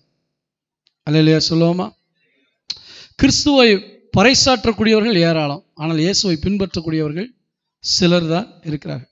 இப்போ நான் ஏற்கனவே சொன்னேன், இயேசுவை போல மாறணும்னா நமக்கு நிறைய ஹெல்ப் தேவை இல்லையா? அவருடைய உதவி இல்லாமல் நம்மளால் ஒன்றுமே செய்ய முடியாது. இந்த பரிசுத்த வாழ்க்கையில் நமக்கு உதவி செய்யத்தான் பரிசுத்த ஆவியானவரை கர்த்தர் கொடுத்துருக்கிறார். அநேக நேரங்களில் நம்ம யாரோட ஐக்கியப்படுறதில்ல? பரிசுத்த ஆவியானவரோடு. கடைசியாக ஆசீர்வாதம் போடும்போது என்ன சொல்கிறோம்? நம்முடைய கர்த்தராகிய இயேசு கிறிஸ்துவுடைய கிருபையும் பிதாவாகிய தேவனுடைய அன்பும் பரிசுத்த ஆவியானுடைய அந்யோன்ய ஐக்கியம். அப்போ ஆவியானவரோட ஐக்கியம் நமக்கு இருக்கணும். மற்ற மனுஷனோட நமக்கு இருக்கிற ஐக்கியத்தை விட பரிசுத்த ஆவியானவரோட நமக்கு ஐக்கியம் இருந்துச்சுன்னா அவர் நமக்கு உதவி செய்கிறவராக இருக்கிறார். அவர் நம்முடைய ஹெல்ப், அவர் தேவன். அதே சமயத்தில் அவர் யார்? நமக்கு ஹெல்ப் பண்ணுறதுக்காக பிதாவால் அருளப்பட்ட பரிசுத்த ஆவியானவர். எதுக்கு பரிசுத்த ஆவியானவர் தேவை? இயேசுதான் பாவத்தினுடைய பிராயச்சித்தமாக பலியாயிட்டு போயிட்டார்ல. எதுக்கு பரிசுத்த ஆவியானவர் தேவை? இப்போ இயேசுவை நம்பி வாழ்கிறவங்கெல்லாம் அவரை போல வாழணும்னா இந்த உலகத்தினுடைய சட்டத்திட்டங்களின்படி முடியாது. உலகத்தில் இருக்கிற அந்த காரியங்கள்லாம் நம்மளை கெடுத்துரும். அதுக்கு எக்ஸ்ட்ரா பலன் தேவைன்னு நமக்கு தெரியும். அதனால தான் சொன்னார், உன்னதத்திலிருந்து வரக்கூடிய பலனால் தரிப்பிக்கப்படுகிற வரைக்கும் நீங்கள் எருசலேமை விட்டு போக வேண்டாம். ஏன்னா அதுதான் உங்களை ஸ்ட்ரென்தன் பண்ணக்கூடியது. அந்த பரிசுத்த ஆவியானுடைய உதவி இருந்தால் தான்ப்பா நான் உங்களுக்கு கொடுத்த கட்டளைகளை நீங்கள் கை கொள்ள முடியும். அப்போ ஒவ்வொரு நாளும் நமக்கு பரிசுத்த ஆவியானவருடைய ஐக்கியம் தேவை. ஏதோ நம்ம இங்கே வந்து நல்லா ஆராதிச்சு, சில சபைகளில் பார்த்தீங்கன்னா ஜனங்களை ஆவியில் நிரம்ப வைக்கிறதுக்கு பீட்டை அதிகமாக்கி விட்டுருவாங்க. சங்கு சக்கு ஜங்கு சக்கு சக்கு ஜங்கு சக்கு சக்கு சும்மா இருக்க கூட என்ன செய்வா? இப்போ நீங்கள் போய் பாருங்கள், இந்து கோயில்களில் அங்கே உரிமை அடிச்சுக்கிட்டு இருக்கான். நீங்கள் அந்த இடத்துல யாரோ உங்கள் ஃப்ரெண்டோட நின்று பேசிகிட்டே இருக்கீங்க, டங்கு டங்கு டங்கு டங்குன்னு ஆட்டோமேட்டிக்காக உங்கள் காலை என்ன செய்யும்? இசை மனிதன் என்ன செய்யும்? மயக்கம். அப்படி அந்த பீட்டை அதிகமாக்கி விட்டு ஜங்கு ஜக்கு ஜங்கு ஜக்கு ஜங்கு ஜக்கு ஜங்கு. சில பெந்தகோஸ்தே சபையெல்லாம் பார்த்தீங்கன்னா ஒரே மாதிரி பீட் இருக்கும், அந்நிய பாஷை பேசுறது கூட ஒரே மாதிரி இருக்கும். அப்போ பரிசுத்த ஆவியானவரோடு இருக்கிற ஐக்கியம் நம்மை அவரை போல மாற்றுவதற்காக கொடுக்கப்பட்டது. ஒவ்வொரு நாளும் காலையில் எழுந்த உடனே நான் உங்களுக்கு இந்த காலையில் அனுப்பக்கூடிய மெசேஜ் இருக்குது பார்த்தீங்களா? சில நேரத்தில் என்னால் காலையிலே உங்களுக்கு செய்தியை அனுப்ப முடியாது. ஏன்னா என்னுடைய காலையில் சில நேரத்தில் என்னால் எழுந்திருக்க முடியாது இந்த கை வலினால். அதனால் கொஞ்சம் லேட்டாக அனுப்புவேன். ஆனால் சிலர் நைட்டில் பார்த்துட்டு ஆமேன்னு போடுவாங்க. இப்போ இந்த செய்தி காலையில் நீங்கள் கேட்டுட்டு கர்த்தருக்குள்ளே பலப்படுறதுக்காக கொடுக்கப்படுறது. நைட்டு 9 மணிக்கு நான் கொடுத்த செய்தியை போட்டுட்டு ஆமேன். புரியுது உங்களுக்கு? காலையில் அந்த செய்தியை கேட்டு நீங்கள் பலப்படுறது தான். எனக்கு நேரம் நிறையா இருக்குது, சும்மா ஏதாவது பேசுவோங்கிறதுக்காக இல்லை. ஒவ்வொரு நாளும் நான் ஜெபம் பண்ணி ஆண்டவர் எந்த வசனத்தில் எனக்கு கவனத்தை செலுத்துகிறாரோ அந்த வசனத்தை உங்களுக்கு தியானித்து அனுப்புகிறேன். அப்போ அதை நீங்கள் கேட்கும்போது காலையில் உங்களுக்கு என்ன கிடைக்கிது? Extra energy. சில நேரத்தில் ரொம்ப பலவீனமாயிட்டோம்னா குளுக்கோஸ் ஏற்றிட்டு வாங்கம்பாங்க. ஏற்றின உடனே என்ன கிடைக்கும்? ஒரு பலன் கிடைக்கும். சமீபத்தில் நம்ம ஆன்லைன் சர்வீஸ் நடத்திட்டு இருக்கும் போதில் ஷூட்டிங்காக பசங்களை வர சொல்லிட்டு நிற்கிறேன், கேமரா முன்னாடி நிற்கிறேன். நின்னா என்னால் பேச முடியல, தலை சுற்றுது, ஒரு மாதிரி மயக்கமாக இருக்குது. யார் எடுத்தது? ரூபனா, நீ எடுக்கலையா?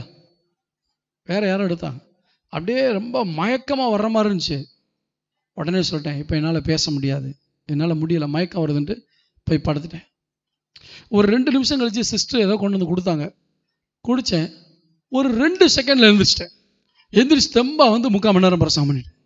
என்னம்மா கொடுத்த அப்படின்னா, ஒன்றும் இல்லை, குளுக்கோஸில் கொஞ்சம் புதினா போட்டு எலுமிச்சம்பழத்தை கொஞ்சம் கலக்கி கொஞ்சம் சக்கரை போட்டு என்ன செஞ்சாங்க, கொடுத்துட்டாங்க. அது புது தெம்பு. நான் யோசிச்சு பார்த்தேன், ஒரு 2 நிமிஷத்தில் நமக்கு ஒரு புத்துணர்ச்சியை கொடுக்கக்கூடிய ஒரு பானம் இருக்கும் என்றால் பரிசுத்த ஆவியானவர் நமக்கு ஜீவ தண்ணீராக கொடுக்கப்பட்டிருக்கிறார். அந்த ஜீவ தண்ணீரை நான் பருக பருக பருக பருக எனக்குள்ள ஒரு எக்ஸ்ட்ரா ஸ்ட்ரென்த் கிடைச்சிக்கிட்டே இருக்கும். அல்லேலூயா. அந்த பரிசுத்த ஆவியானுடைய உதவி நமக்கு தேவை. முதலாவது ரோமர் 8ஆம் அதிகாரம். ரோமர் 8ஆம் அதிகாரத்துக்கு திருப்பிக் கொள்ளுங்கள். பரிசுத்த ஆவியானவர் ஏன் நமக்கு தேவை என்பதை சில காரியங்களை உங்களுக்கு சொல்லுகிறேன். 8ஆம் அதிகாரம் 26, 27 வசனங்கள். அந்தபடியே ஆவியானவரும் நமது பலவீனங்களில் நமக்கு உதவி செய்கிறார். ஆவியானவர் யாரு? நம்முடைய பலவீனங்கள். அப்ப நமக்கு பலவீனம் வரும். விசுவாசத்துல பலவீனம் வரலாம், பரிசுத்தத்துல பலவீனம் வரலாம், தேவ ஐக்கியத்துல பலவீனம், ஏதோ ஒரு காரியத்துல சரீர பலவீனங்கள் வரலாம், ஜெபிக்க முடியாத ஒரு பலவீனம் வரலாம். அப்படிப்பட்ட பலவீனத்துல உதவி செய்வதற்கு தான் பரிசுத்த ஆவியானவர் கொடுக்கப்பட்டிருக்கார். நமக்கு பலவீனம் வரும்பொழுது, ஆண்டவரே என்னால் முடியலப்பா, நான் படுத்துடுறேன். அப்போ ஆவியானவர் பார்ப்பாரு, உனக்கு உதவி செய்யத்தான் பிதா என்னை அனுப்புனார். நீ என்னை கூப்பிட்டா உனக்கு புது பலத்தை கொடுக்கறதுக்கு நான் தயாராக இருக்கேன். ஏன்னா அவருடைய வேல்யூ உங்களுக்கு தெரியணும் இல்லையா? காத்துக்கிட்டு இருக்கார். நான் அடிக்கடி யோசிக்கிற ஒரு காரியம், இந்த WWF இருக்கு பார்த்தீங்களா, ரெஸ்லிங். 2 பேர் சேர்ந்து ஆடுற ஆட்டம் இருக்கும். 2 டீமில் 2 பேர் இருப்பான். ஒருத்தன் உள்ளே இருப்பான். 2 டீமில் ஒருத்தன் உள்ளே இருந்து அடிச்சுக்கிட்டு இருப்பான். என்னால் தாங்க முடியலை, இதுக்கு மேலே இவனோட சண்டை போட முடியல. ஏன்னா எதிரி அடிச்சு கீழே தள்ளிட்டான், எழும்பவே முடியல. ஆனால் வெளியே இருந்து ஒருத்தன் என்ன செய்வான், கையை இப்படியே நீட்டிக்கிட்டே இருப்பான். ஏன்னா அவன் வந்து தொட்டுட்டான்னா முழு பலத்தோடு இருக்க இவன் இறங்கி அவனை கவனிச்சிருவான். அதனால எதிரியனுடைய வேலை என்ன தெரியுமா? அவனை நல்லா அடிப்பான், ஆனால் யார்கிட்ட விட மாட்டான். உதவி செய்யறதுக்கு ஒருத்தர் காத்துக்கிட்டு இருக்காரு, அவரை தொட்டுட்டா இவன் தோத்துருவான்னு தெரியும். அப்படியே கற்பனை பண்ணுங்க, பிசாசு பல காரியங்களில் பொருளாதார நெருக்கடி, சரீர பலவீனம், குடும்பத்தில் பிரச்சனை, அது இதுன்னு போட்டு என்னென்னமோ போட்டு நெருக்கிறான். அவர் கையை நீட்டிக்கிட்டே இருக்காரு, பரிசுத்த ஆவியானவர். அப்பா என்னை கூப்பிடுப்பா, ஒரு வழி நான் பண்ணிடுறேன், நான் ஒரு வழி பண்ணுறேன், என்ன கூப்பிடு. நம்ம அவரை பார்க்காம இருக்கிற பலத்தில் அப்படியே பார்த்து அப்படியே ஐயோ நான் தோத்துட்டேன், என்னால் முடியலை, அவர் தலையில் அடிச்சுக்குருவார். நான் உனக்கா கையை நீட்டிக்கிட்டு இருக்கேன். எத்தனை பேருக்கு புரியுது? பரிசுத்த ஆவியானவர் பலவீனங்களில் நமக்கு என்ன செய்கிறாராம்? உதவி செய்கிறாராம். நாம் ஏற்றபடி வேண்டிக் கொள்ள வேண்டியது என்னதென்று அறியாமல் இருக்கிறபடினால் ஆவியானவர் தாமே வாக்கு கடங்காத பெருமூச்சுகளோடு நமக்குள்ள இருந்து நமக்காகவே வேண்டுதல் செய்வார். எப்படி? ஆண்டவரே என்னை பலப்படுத்துங்க, ஆண்டவரே என்ன, இப்படி நம்மளை கொண்டே நமக்குள்ள என்ன செய்வார்? பிரேயர் பண்ணிட்டே இருப்பார். ஆவியானவர் தேவனுடைய சித்தத்தின்படி பரிசுத்தவான்களுக்காக வேண்டுதல் செய்கிறபடியால் இருதயங்களை ஆராய்ந்து பார்க்கிறவர் ஆவியின் சிந்தை என்னதென்று அறிவார்.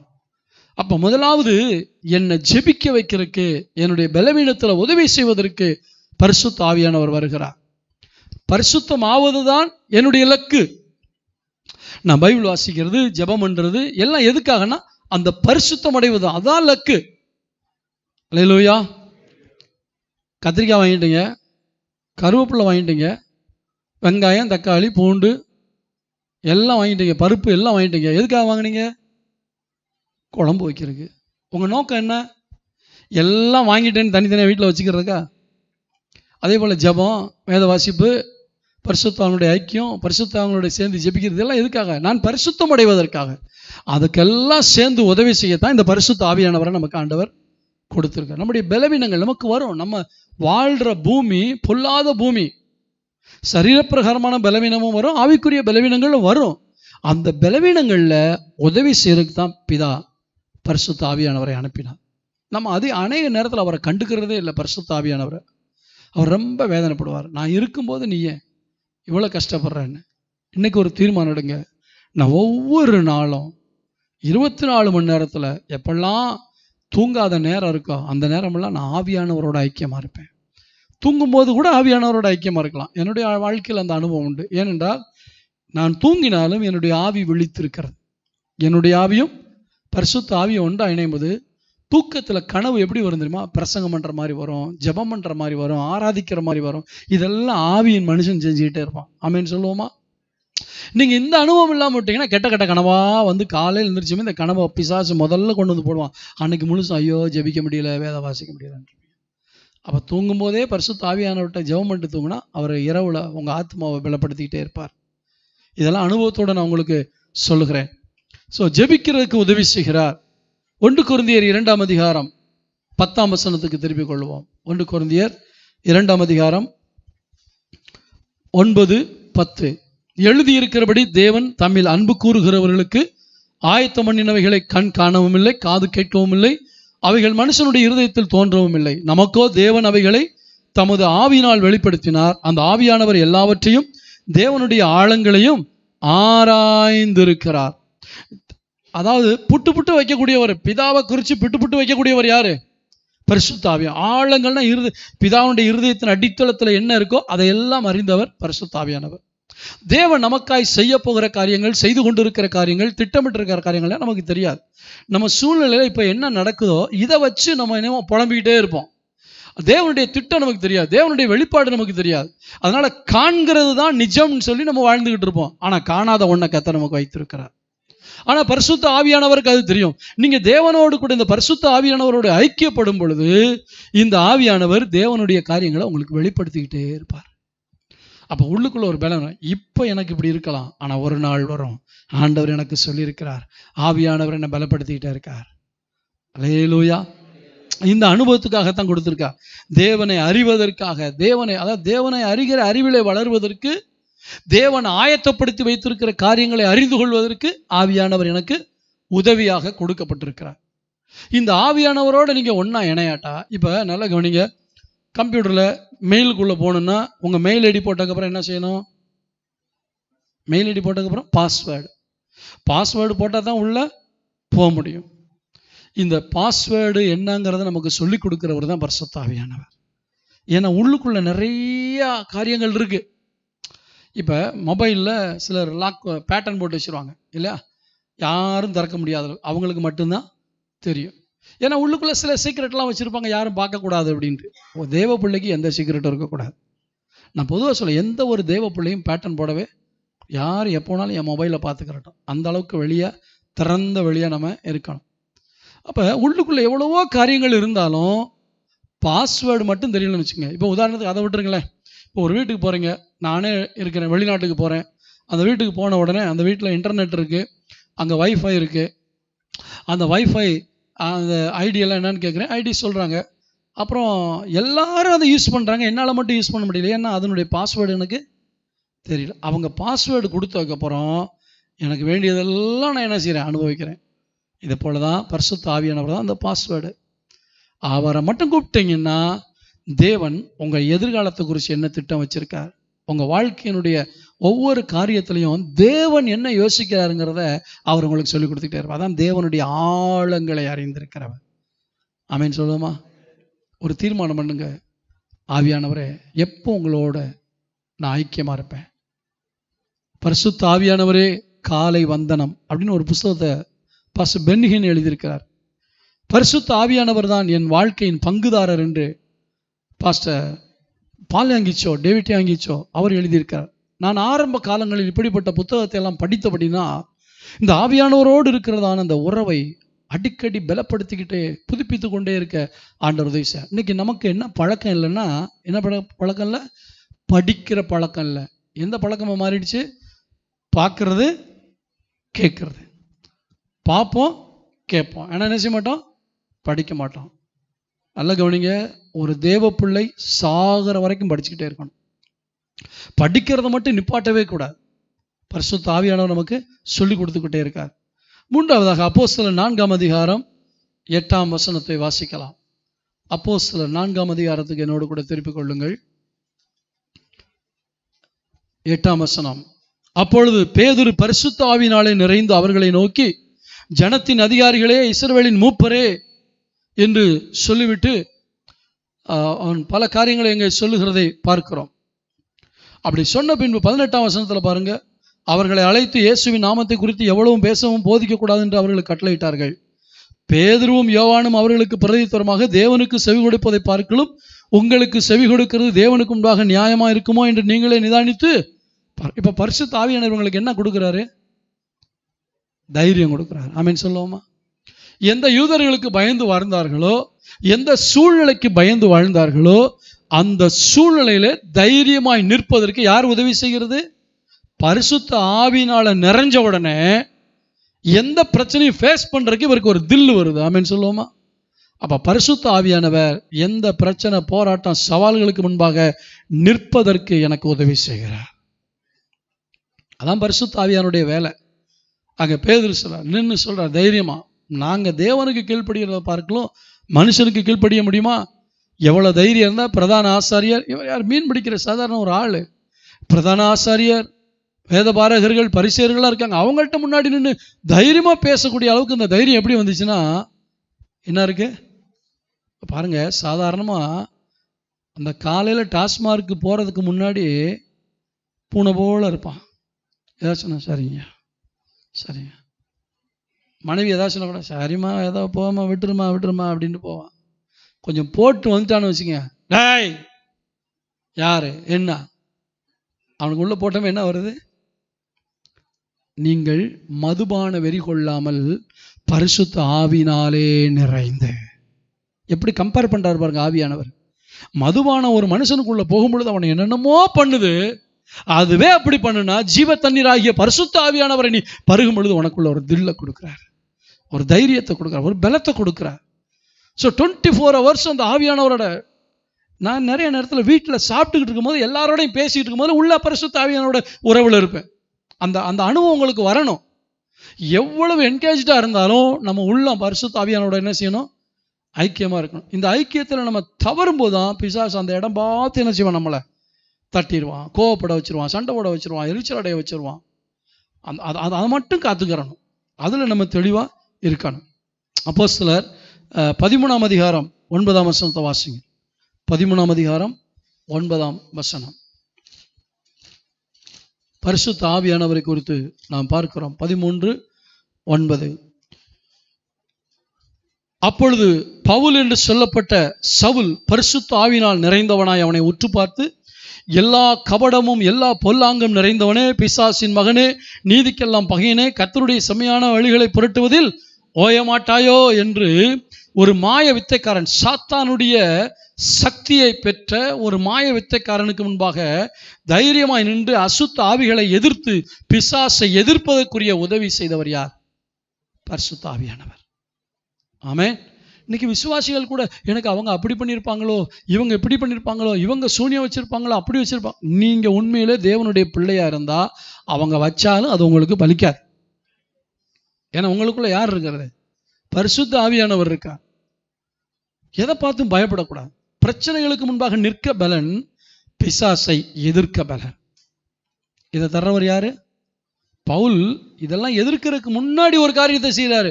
பரிசுத்த ஆவியினால் நிறைந்தவனாய். பேதுரு சொல்லும் போது என்ன சொன்னாரு? பரிசுத்த ஆவியினால் நிரப்பப்பட்டு. அப்ப ஏன் இந்த இடத்துலலாம் பரிசுத்த, நம்ம வேகமா வாசிட்டு போயிடும். இவ்வளவு தூரம் நின்று பிசாசை எதிர்க்கக்கூடிய தில்லை கொடுக்கிறவர் பரிசுத்த ஆவியானவர். பிரச்சனைக்கு முன்பாக நிற்கக்கூடிய தைரியத்தை கொடுக்கிறவர் பரிசுத்த ஆவியானவர். இவ்வளவு உதவியை செய்யறது எதுக்காகன்னா, நம்ம இதெல்லாம் தாண்டி ஜெயிச்சு வந்து பரிசுத்தமா வாழ்றதுக்காக. கோல் அதான் அதான் கோல். நான் ஃபுட்பால் கிரவுண்டில் பாலை எங்கே வேணாலும் உருட்டிகிட்டே போகலாம். கிரவுண்டுக்குள்ளே சுற்றி வருஷம் பூரா சுற்றிக்கிட்டே இருக்க வேண்டியதான். நான் கோலுக்குள்ளே போய் அந்த கோல் போஸ்ட்டில் போய் கோல் அடித்தா தான் எனக்கு லாபம். அது மாதிரி ஆண்டவர் நிறையா உதவிகளை கொடுக்குறாரு. எனக்கு பால் அங்கே தள்ளுறேன், ஒருத்தன் அங்கே திரும்ப எனக்கு தள்ளி கொடுக்குறான், இங்கேருந்து ஒருத்தன் அங்கே தள்ளி கொடுக்குறான். ஒருத்தனுக்கு ஒருத்தன் உதவி செய்யுது. எதுக்காக? கடைசி அந்த கோல் அடிக்கிறதுல ரொம்ப ஸ்பெஷலிஸ்ட் இருப்பான் பார்த்தீங்களா, அவன்கிட்ட போய் சேரும். இங்கே தள்ளிட்டு நேராக கொஞ்சம் கொஞ்சமாக தள்ளி போய் அங்கே போயிடுவான் அந்த கோல் அடிக்கிறவன். கடைசியில் இவங்க எல்லாம் சேர்ந்து யார்கிட்ட கொடுப்பாங்க? அந்த கோல் அடிக்கிறவன்ட்ட கொடுப்பாங்க, அவன் சரியா பார்த்து கோல் போட்டுருவான். ஆவியானவர் பல வேதம், ஜபம், பரிசுத்தவான்களுடைய ஐக்கியம் இதெல்லாம் கொடுத்து எங்கே கொண்டு வந்து விட்டுறாரு? ஒரு பரிசுத்தவான்கிற நிலைமைக்கு கொண்டு வந்து விட்டுறார். இது ஆவியானவர் நமக்கு உதவி செய்கிற காரியம். அப்போஸ்தலர் 10ஆம் அதிகாரம் 19ஆம் வசனத்தை வாசிக்கலாம். அப்போஸ்தலர் 10ஆம் அதிகாரம் 19ஆம் வசனம். பேதுரு அந்த தரிசனத்தை குறித்து சிந்தனை பண்ணி கொண்டிருக்கையில் ஆவியானவர், இதோ 3 மனுஷர் உன்னை தேடுகிறார்கள் என்றார். அப்ப இங்க பரிசுத்த ஆவியானவர் என்ன செய்யறாரு? கைட் பண்றார். குழம்பிக்கிட்டு இருக்கான் பேதுரு. ஒரு குழப்பத்தில் தரிசனத்தை பார்த்து, என்ன இப்படி தீட்டுள்ள ஒன்றும் என் வாய்க்குள்ள போனது கிடையாது, இப்ப ஆண்டவர் இதை சாப்பிடுன்னு சொல்றாரு, இப்படி எல்லாம் யோசிச்சுட்டு இருக்கும் போதுல ஆவியானவர் அழகா பேதுருவை கைட் பண்றத நம்ம பார்க்குறோம். இன்னும் நீங்க தெரிஞ்சுக்கிறோன்னா 16ஆம் அதிகாரத்துக்கு வாங்க. அப்போஸ்தலர் 16ஆம் அதிகாரத்தில் பவுலை எவ்வளோ அழகா கைட் பண்றாருங்கிறத பாருங்க. 6ஆம் வசனம். அவர்கள் பிரிக்கியா கலாத்தியா நாடுகளை கடந்தபோது ஆசியாவிலே வசனத்தை சொல்லாதபடிக்கு பரிசுத்த ஆவியினால் தடை பண்ணப்பட்டு மீசியா தேசம் மட்டும் வந்து பித்தினியா நாட்டுக்கு போக பிரயத்தனம் பண்ணினார்கள். ஆவியானவர் அவர்களை போக ஒட்டாதிருந்தார். சில நேரத்தில் போக சொல்லுவார், சில நேரத்தில் போகாதன்னு சொல்லுவார். ஆவியானுடைய நடத்துதலை புரிஞ்சுக்கணும். நம்ம இந்த உலகத்தில் தான் வாழ்கிறோம், பிஸ்னஸ் பண்ணுறோம், வேலை செய்கிறோம், பல காரியங்களை செய்கிறோம். இதுக்கெல்லாம் சக்ஸஸாக முடியணும்னா ஆவியானவருடைய கைடன்ஸ் தேவை. நம்ம படித்த அறிவு ஒரு பக்கம் இருந்தாலும் ஆவியானவர் நமக்கு நல்லா கைட் பண்ணுறாரு. எல்லாம் அவர் சர்வஞானி. அப்போ ஆவியானவரை சார்ந்து வாழ்ந்ததுனால குழப்பமான சூழ்நிலையில், தீர்மானம் எடுக்க வேண்டிய சூழ்நிலையில், என்ன செய்வது ஏது செய்வதுன்னு தெரியாமல் இருக்கும்போது தப்பாக தீர்மானம் எடுத்துடக்கூடாதுங்கிறதுக்காக சரியாக அவர் எங்களை நடத்துகிறார். சரி, ஆவியானவர் எதுக்கு தேவை நமக்கு? எதில் உதவி செய்கிறாரு? என்னை கைட் பண்ணுறார். சரியான பாதையில் என்ன செய்கிறார்? என்ன கைட் பண்ணுறார். ஒவ்வொருவரையும் ஒவ்வொரு நேரங்களில் கைட் பண்ணுவார். நான் ஒட்டஞ்சத்திரத்தில் ஊழியம் செய்து கொண்டிருக்கும் பொழுது அங்கே 5 வருஷம் நல்ல வேதத்தை கற்றுக்கிட்டேன், ஊழியத்தை பற்றி நிறையா கற்றுக்கிட்டேன், கிறிஸ்தவ வாழ்க்கையை பற்றி நிறையா கற்றுக்கிட்டேன். ஆனால் ஆவியானவர் என்னை அடுத்த இடத்துக்கு என்னை கைட் பண்ணார். கரெக்டாக என்னை கைட் பண்ணதுனால தான் நான் கூடம்பாக்கத்துக்கு என்ன செஞ்சேன்? வந்தேன். அங்கே வந்ததுக்கப்புறம் சர்ச்சுனா என்னங்கிறத கற்றுக்கொள்றதுக்கு உதவி செய்தார். சர்ச் மினிஸ்ட்ரினா என்னங்கிறத கற்றுக்கொள்றதுக்கு அங்கே ஒரு 4.5 வருஷம் வச்சுருந்தார்.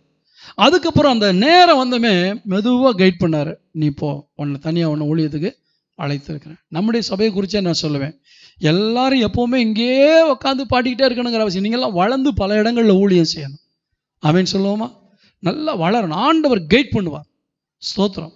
சில இடங்களில் கைட் பண்ணி நம்மளை ஊழியத்துக்கு என்ன செய்வார்? பயன்படுத்துவார். ஆகும். அதே சமயத்தில் அவர் தான் அனுப்புகிறாராங்கிறது, திறக்கப்பட்ட கதவு எல்லாமே கர்த்தரால் திறக்கப்படுறதில்லை.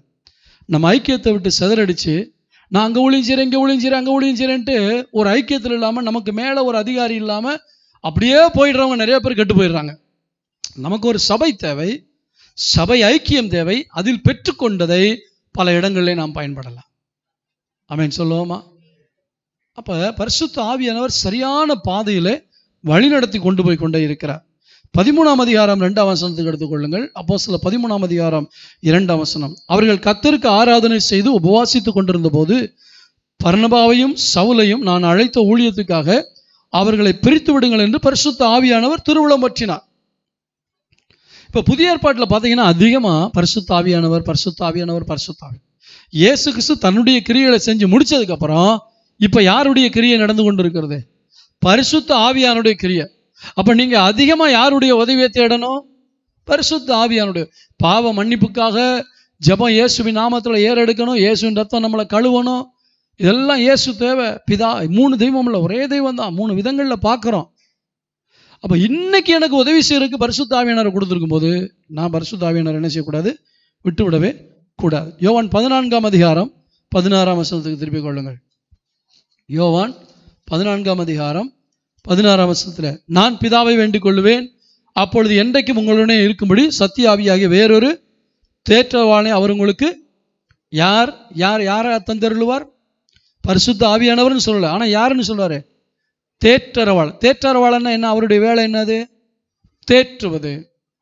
அப்ப பரிசுத்த ஆவியானவர் என்ன செய்யறாரு? நம்மளை இதுக்கெல்லாம் போய் கவலைப்பட்டுக்கிட்டு இருக்கே, தைரியமாறு, இதெல்லாம் ஒரு பிரச்சனையா?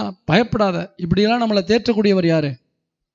பரிசுத்த ஆவியானவர். இப்ப சொல்லுங்க, இவ்வளவு காரியங்களை செய்யக்கூடிய பரிசுத்த ஆவியானவர் நமக்கு தேவையா தேவையில்லையா? அந்நிய பாஷை பேசுறதுக்கு மட்டும் இல்லைங்க அபிஷேகம், இத்தனை காரியங்களை நம்முடைய வாழ்க்கையில் நடத்துகிறார். ஸோ இந்த பரிசுத்த ஆவியானவரை இவ்வளவு உதவிக்கு கொடுத்துட்டு தான் சொல்றாரு, என்ன போல பரிசுத்தமா இருங்கன்னு சொல்லி. ஒரு ஹெல்ப்பரை கொடுக்காம ஒரு வேலையை நமக்கு கொடுக்கவே இல்லை. தனியாக நம்மளால் செய்ய முடியாதுன்னு தெரிஞ்சுதான் பரிசுத்த ஆவியானவரை நமக்கு கொடுத்திருக்கிறார். கர்த்தருடைய பரிசுத்த நாமத்துக்கு மகிமை உண்டாவதாக.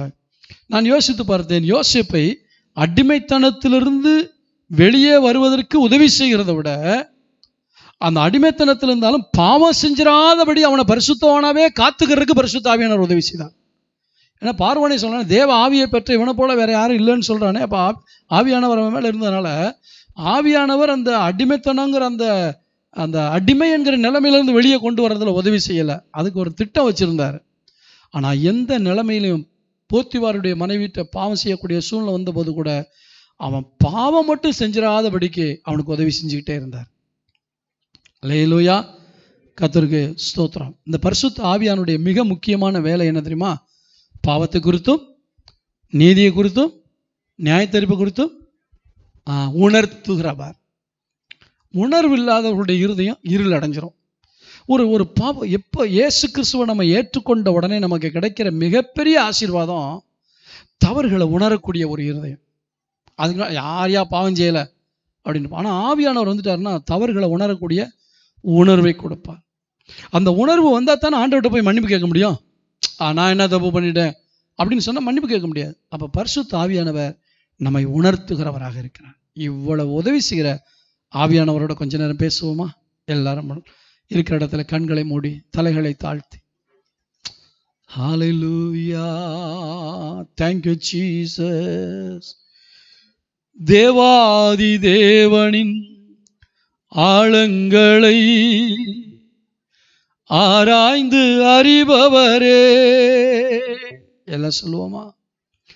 தேவாதி தேவனின் களை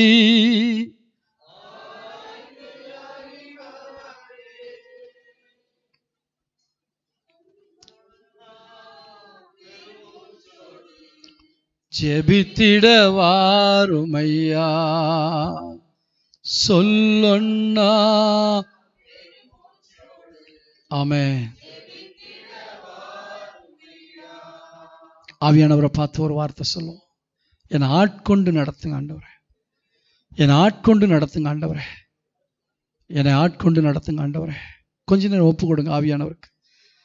நான் உங்களை கவனிக்காமலே வாழ்ந்துட்டேன்ப்பா. இவ்வளோ ஹெல்ப் பண்ணுற நீங்கள் இருக்கும்போது, இவ்வளோ ஹெல்ப் பண்ணுற ஒரு பரிசுத்த ஆவியானவர் எனக்கு இருக்கும் பொழுது நான் ஏன் தனியாக கஷ்டப்படணும்? ஓ ஹல்லேலூயா, என்ன அருமையான ஒரு ஐக்கியம் பரிசுத்த ஆவியானுடைய ஐக்கியம்.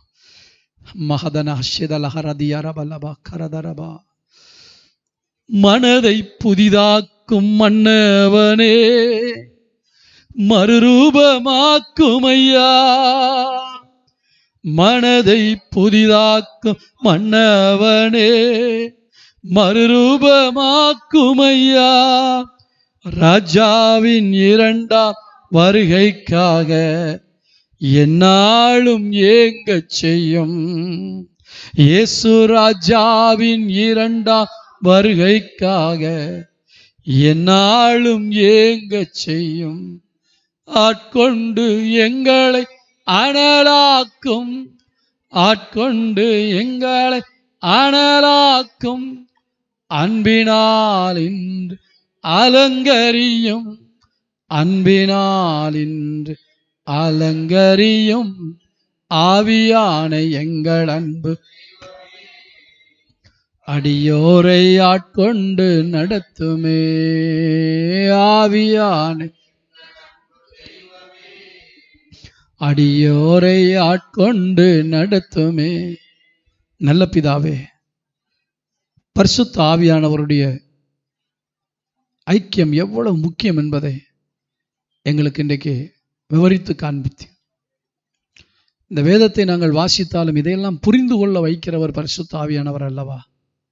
ஜெபிக்க முடியாத நேரத்தில் எங்களை ஜெபிக்க வைக்கிறவர், சோர்ந்து போகும் பொழுது எங்களை ஆறுதல் படுத்துகிறவர், சவால்கள் வரும் பொழுது எங்களை தைரியப்படுத்துகிறவர், எங்களுக்கு பிசாசனுடைய போராட்டங்கள் வரும் பொழுது அதை விரட்டக்கூடிய சக்தியை தருகிறவர், தேவனுடைய திட்டங்களை அறிவதற்கு உதவி செய்கிறவர், எவ்வளவு காரியங்களை செய்கிற பரிசுத்த ஆவியானவரே, உங்களோடு உடைய பிள்ளைகள் டெய்லி ஐக்கியமா இருக்க உதவி செய்யுங்க.